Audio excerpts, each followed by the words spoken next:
शिकत असेल, तलवारी असतील, त्याला अजूनही कुठे जंग लागलेला नाही.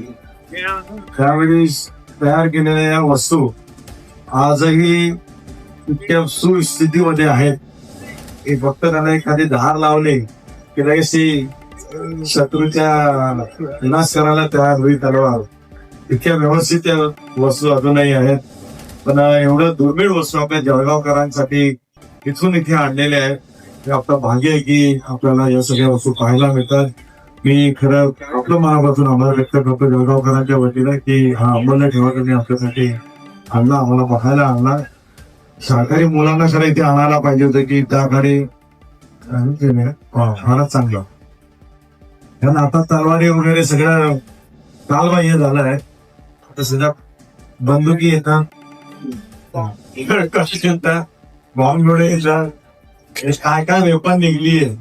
पण त्या काळामध्ये जेव्हा कुठल्या व्यवस्था नव्हत्या त्या काळामध्ये या सगळ्या नाविन्यपूर्ण वस्तू तयार केलेल्या. म्हणजे आपल्याकडे किती कलाकार लोक होते की वस्तू इथूनच बघतोय एवढ्या लहान लहान वस्तू तयार केलेल्या होत्या. या किती कलाकुसरीने तयार केलेल्या होत्या. आणि छत्रपती शिवाजी महाराजांनी या लोकांच्या कला ओळखून या सगळ्या लोकांना आपल्या टीम मध्ये घेतलेलं होतं. आणि सगळ्यांचा उपयोग योग्य प्रकारे करून स्वराज्याचा लढा उभारलेला होता. म्हणून छत्रपती शिवाजी महाराजांना आपला पगार जातीचे नेते म्हटलं जातं, भोजनांचे नेते म्हटलं जातं.